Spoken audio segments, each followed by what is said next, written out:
difficult to play against really any Terranus Protoss, especially after you lose your first Reaver. Part of the deal with going that early Reaver harassment is that you absolutely cannot lose your Reaver, and Stork did lose the Reaver, although he did get 15 kills. Although it did get 15 kills, he really needs that Reaver to help stall this push. And see, because you need that shuttle, and having to rebuild the shuttle is definitely not something you want to have to worry about. Obviously, C is setting up for a slow push here into Stork's main. I don't know how Stork is going to be able to hold this off. He's definitely at a big unit disadvantage, and with turrets going up, Zealot bombs won't do a whole lot of damage.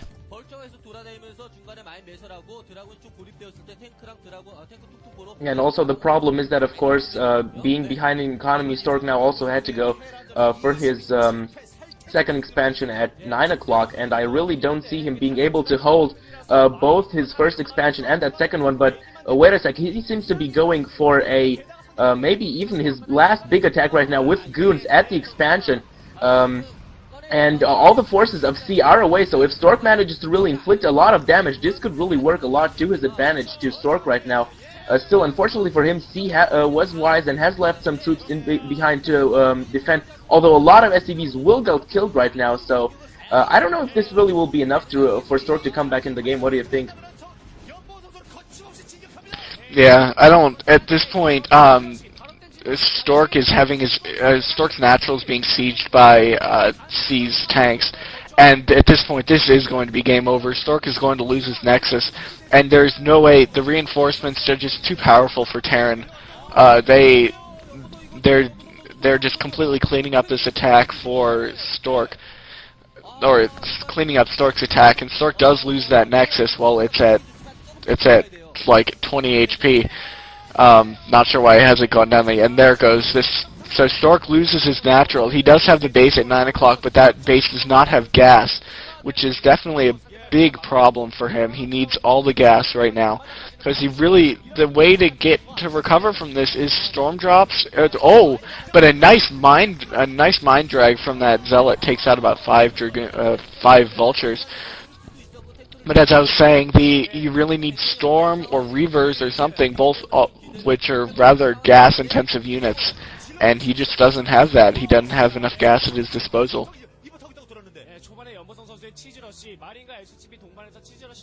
Yeah, that was his problem when he went for Reaver. Of course, he, especially since he was behind in economy, he had no possibility anymore to go for Templar, and I guess that High Templar wouldn't have been really that bad of a choice in his position. Simply they are very versatile units on a map like Rush Hour 3. He could have gotten some really good storms on C during that slow push, and I think that maybe even would have been a better idea than the Reaver. But you see, the Reaver is actually doing a lot of damage here to the tanks behind the pylon wall. So managing to defend this right now at 9 o'clock for now, but I think it's only a matter of time until C either goes in all the way for the expansion or for the so either for the main or for this expansion at 9 o'clock, and then it's really going to be over.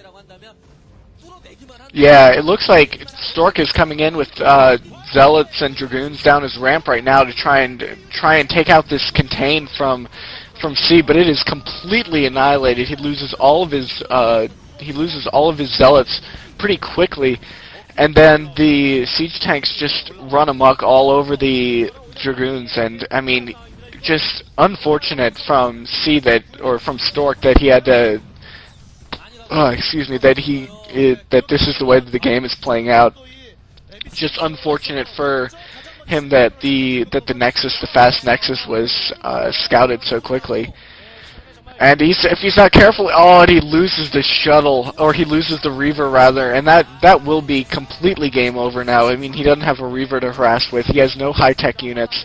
He has a shuttle, but I mean, the shuttle's very low on health, and he just doesn't have anything else to give. I mean, I'm pretty sure this is going to be game over right now. Yeah, but you know, usually I always think why pro gamers don't type in GG as quickly as maybe foreigners would, like amateurs would. It's always really the possibility at their level to still manage to do like a crazy attack and whatever get betting into the game, and I think you really have to give it to Stork for still managing to stay in the game right now. And the problem is now he's trying to go to Zealot to like kind of kamikaze Zealot all the tanks right here, and he does manage to take out a lot of tanks, actually, a lot better than I would have expected with all those mines in front of the tank, so he will be able to take down all of C's forces for now, but yeah, okay, it's only a matter of time until C will reinforce and reestablish the contain. Still, though, good attack, and it's really worthy to mention that he still is fighting right now in the game, Stork. Yeah, and I mean, but this game is just completely out of control for Stork right now. I mean, the thing is, C already has his third base, he has his third gas up already. It looked like he was getting a starport, and usually that means he's going for upgrades. He'll probably have 2-2 upgrades coming up fairly shortly, and not to mention that has more bases than Stork. So I mean, it just doesn't look good. He has vultures in his expansion. And yeah, it just doesn't look real great for Stork right now, to say the least. Oh, a nice mine drag though into the tanks.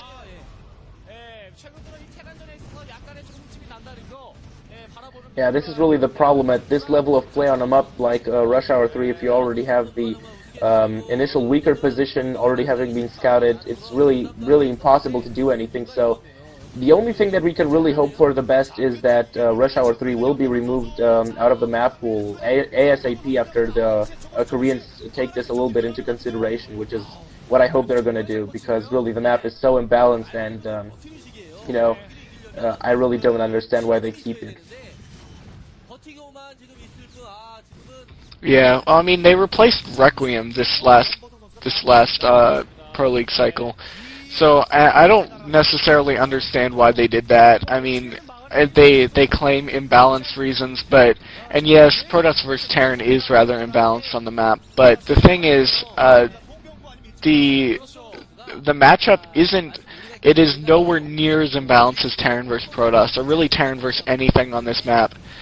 And speaking of imbalance, there is GG. C wins this game, and I don't really know what the score in the set is. This is a single set commentary, so I'm usually used to saying, okay, so now the score is 2-1 for Samsung Khan. Yeah, kind of a different thing, but yeah, either way, I don't understand at all why they're getting rid of Neo Requiem instead of Rush Hour. Just Requiem has had so many great games on it, and Rush Hour is it's always TVT, and they're always long and drawn out games, and it's just like, why are you subjecting us to this kind of torment? Do you agree with me?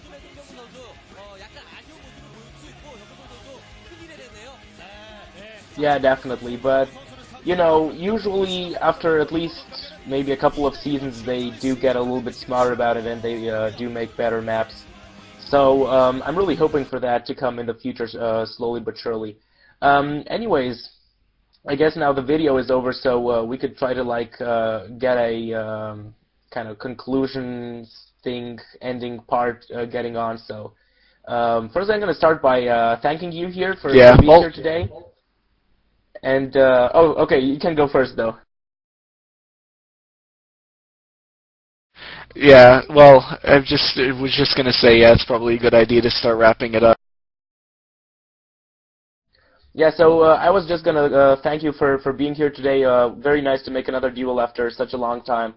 And yeah, to all the viewers out there, stay tuned for new StarCraft English commentaries to come soon on other matches. I guess from both of us soon, from Pro League matches especially. And yeah, otherwise check out sc2gg.com, and also the commentary idol contest that is to start on the 19th. If you have anything to add, Knight? Yeah, well, first of all, I just recently did a commentary on an old game, Challenge vs. Rock, on Nemesis, and I would highly recommend everybody go and watch that if you haven't already. It's an absolutely amazing game. It was a viewer-requested game, and it's just such a great game. Anyway, yeah, everybody check out the MSL Challenge as well. There's going to be a hidden prize at the end, and, I mean, who knows, you can and you might surprise yourself with your pro league knowledge, or not pro league knowledge, but pro scene knowledge. And yeah, and thanks to you, Blade, for joining me, or me joining you, or whatever. And I'll be back for more commentaries fairly soon. I'm going to Chicago this week, so I'm not going to be doing much for the next week or so, but I'll be back soon enough. Thanks for having me, Blade. Yeah, no problem. It was my pleasure. So thanks for watching, guys. Bye-bye. See you later.